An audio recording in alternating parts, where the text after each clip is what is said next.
There's a moment that feels uncomfortable, almost unnatural, when you decide to stop contacting him.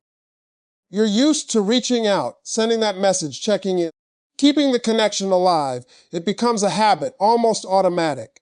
But the moment you pull back, everything goes quiet, and that silence can feel heavy at first. You start wondering if he notices, if he cares, if you made the right decision. But what you don't realize right away is that this silence is where everything begins to change. Because when you stop contacting him, you remove the constant presence he had grown comfortable with. You take away the easy access, the consistent attention, the effort that kept everything moving forward. And in that absence, something powerful happens. Awareness. The noise is gone, the routine is broken, and now there's space for him to actually feel the difference. Before, he didn't have to think about it. You were always there. But now there's a gap where your energy used to be. People often don't notice what they have when it's constantly in front of them. It blends into their daily life, becoming something they expect rather than something they value. But the moment it's gone, even temporarily, it stands out. That's when the questions start forming in his mind. Why did you stop? Where did you go? What changed? And those questions create a level of awareness that your constant presence never could. This isn't about trying to get a reaction in games. It's about allowing reality to reveal itself without your effort covering it up. Because when you were always reaching out, you were filling every gap before it could even be noticed. You were maintaining a connection that he didn't have to actively participate in. But now, without your messages, without your attention, he has to face the silence on his own. And silence has a way of making things clear. It removes distractions. It forces reflection. It makes people confront what they've been ignoring. Because now, if he thinks about you, it's not because you just texted him. It's because your absence made an impact. And that impact is what creates awareness. At the same time, something important is happening within you as well. As you sit in that silence, you begin to realize that you don't need to constantly reach out to maintain a connection. You start to understand that your presence has value, and that value becomes even more visible when it's no longer freely given. The silence that once felt uncomfortable starts to feel empowering. So don't rush to fill the quiet, let it exist.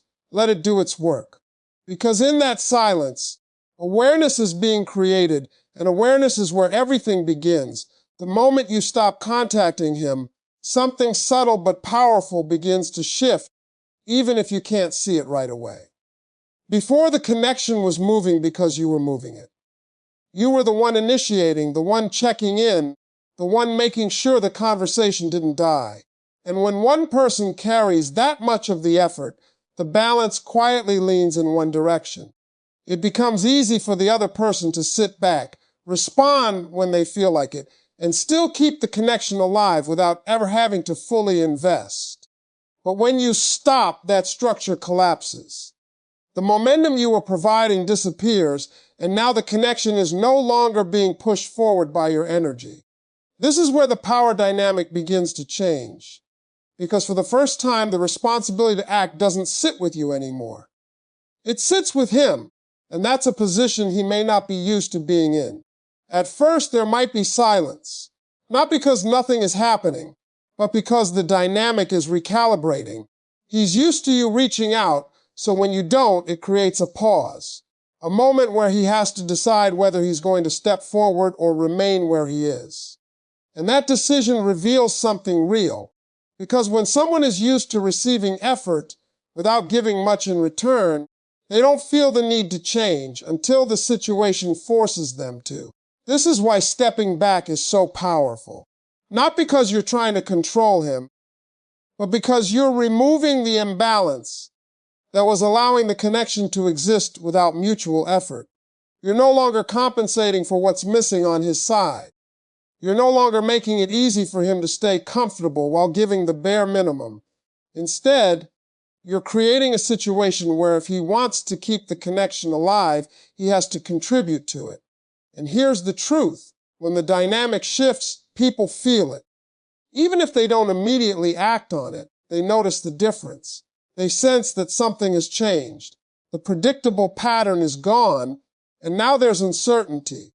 And uncertainty creates pressure, not the kind that's forced, but the kind that comes from realizing that something is no longer guaranteed. At the same time, this shift is just as important for you as it is for him, because when you stop carrying the connection, you stop overextending yourself. You stop giving more than you're receiving. You step out of a position where you were trying to maintain something on your own, and you return to a place where effort has to be mutual. That's where balance lives. So don't underestimate what happens when you stop reaching out.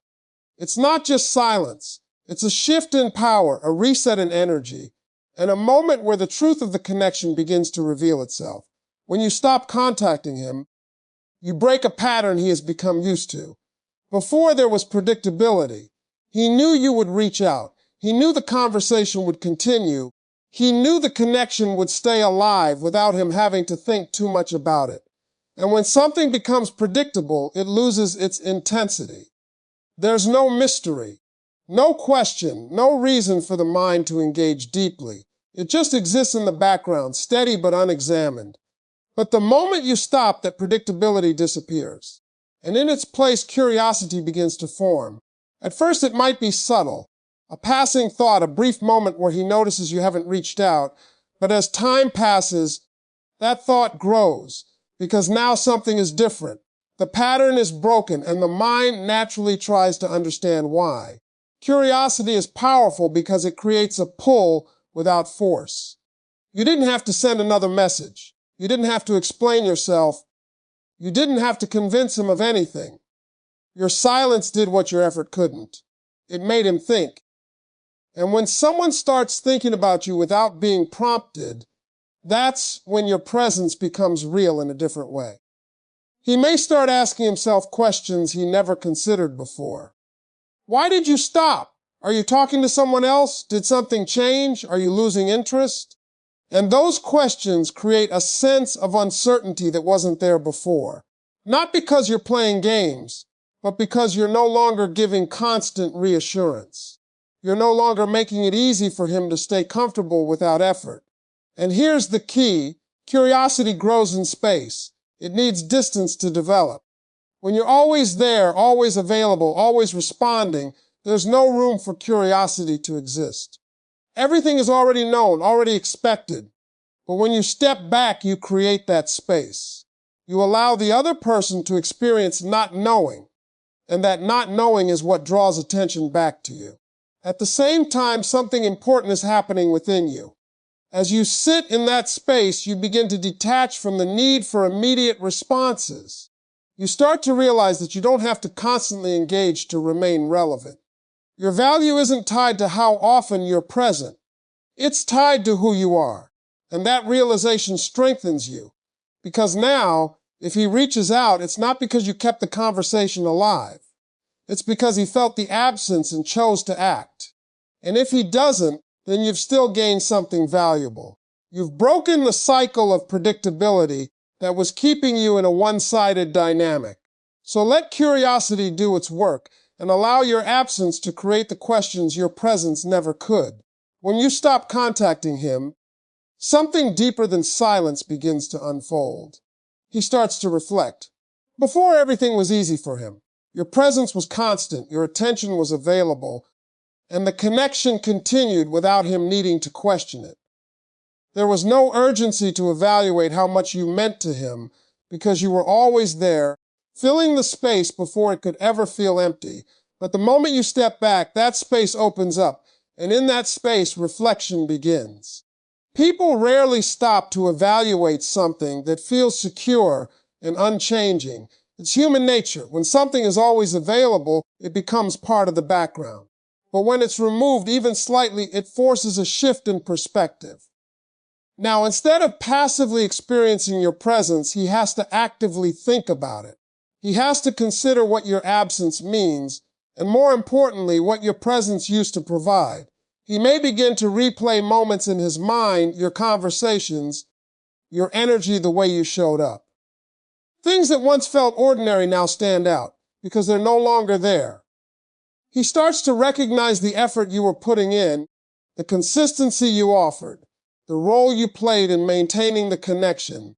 And that realization doesn't come because you explained it to him. It comes because he feels the difference. This is where value becomes clear. Not when you're constantly proving it, but when it's no longer being given so freely. Because when you were always reaching out, always showing up, your effort became expected. It blended into the routine, but now without it, he can see it for what it was. Something that added meaning, something that created connection, something that mattered more than he may have acknowledged at the time. At the same time, this moment of reevaluation is not something you can control, and that's important to understand. You can't force someone to see your worth, and you shouldn't have to. What you can do is create the conditions where that realization becomes possible. By stepping back, by no longer overextending yourself, you allow the truth of the connection to surface naturally. And while he is going through that process, something equally important is happening within you. You're no longer seeking validation from his responses. You're no longer trying to prove your value through constant effort. Instead, you're standing in it. You're recognizing that your presence, your time, and your energy are valuable whether he acknowledges it or not. Because real value doesn't need to be chased. It needs to be recognized. And when you stop forcing that recognition, you give it the chance to happen authentically. So let him reflect, let him reevaluate, and let your absence show him what your presence truly meant. When you stop contacting him, one of the most important changes doesn't happen in him, it happens in you. Because for a long time, your emotions may have been tied to his responses. A message from him could lift your mood, and silence from him could bring doubt, overthinking, and restlessness. Without realizing it, you start depending on his attention to feel okay, to feel seen, to feel valued. And that's where emotional dependence quietly takes hold. But the moment you stop reaching out, that pattern begins to break. At first, it's uncomfortable. You feel the urge to check your phone, to send a message, to close the gap. Your mind looks for the provisional reassurance it used to receive. But when you resist that urge, something powerful begins to shift. You start creating space between your emotions and his actions. You begin to realize that your peace doesn't have to rise and fall based on whether or not he contacts you. This is where emotional independence starts to build. Not in a dramatic moment, but in small decisions, choosing not to text, choosing not to overthink, choosing to focus on your own life instead of waiting for his attention. Each time you make that choice, you strengthen something within yourself. You prove that you can exist, feel stable, and move forward without needing constant validation from someone else. As this independence grows, your perspective changes. You stop seeing his attention as something you need and start seeing it as something that should be mutual, consistent, and freely given. You begin to understand that a healthy connection doesn't require you to carry the emotional weight alone. It doesn't leave you guessing or waiting. And once you see that clearly, it becomes much harder to accept anything less. You also start to reconnect with parts of yourself that were overlooked. Your time becomes yours again. Your thoughts become clearer. Your energy is no longer consumed by trying to maintain something that wasn't balanced. And in that space, you begin to grow, not just emotionally, but mentally and personally. You become more grounded, more aware, and more in control of your own state of mind. And here's the truth. When you are no longer emotionally dependent, everything changes. You don't react the same way. You don't chase the same way. You don't settle the same way, because now your sense of self isn't tied to someone else's behavior. It's rooted in your own understanding of who you are and what you deserve. So as you stop contacting him, don't just look at what's happening externally. Pay attention to what's happening within you, because that's where the real transformation begins. When you stop contacting him and allow the silence to fully settle, you arrive at the most important moment of all, the moment where the truth reveals itself without interference. No more guessing, no more overanalyzing, no more trying to hold something together through effort alone. You've stepped back, you've created space, and now what remains is real. Because without your constant presence, keeping the connection alive, whatever happens next is no longer influenced by you. It's a direct reflection of him. This is the part many people try to avoid because it requires patience and honesty. It's easy to hold on to hope, to believe that maybe he just needs more time. Maybe he'll come around eventually. But when you've truly stepped back, when you've stopped reaching out and stopped filling the gaps, you give the situation a chance to show you exactly what it is. Not what you want it to be, not what it used to be, but what it actually is right now. If he reaches out, if he breaks the silence and makes an effort, that tells you something meaningful. It shows that your absence had an impact, that he noticed the shift, that he values the connection enough to step forward on his own. But even then, this isn't about immediately falling back into old patterns. It's about observing his consistency, his intention, and whether his actions truly align with what you deserve. Because one message doesn't change everything. Consistent effort does. And if he doesn't reach out, if the silence continues, then that also tells you something just as important. It may not be what you hoped for, but it is clarity. It shows you where you stand without needing further explanation. And while that realization can feel difficult, it also frees you. It releases you from a cycle where you were giving more than you were receiving, hope for something that wasn't being returned in the same way. This is where strength comes in. Because once the truth is clear, you have a choice. You can either accept it and move forward, or you can go back to chasing, trying to recreate something that required too much of your energy to sustain. And deep down, you already know which path leads to peace. The power in this moment is not in what he chooses to do. It's in how you respond to it. Because now, you're no longer acting from confusion or emotion. You're acting from awareness. You see things as they are, and that gives you control over your next step.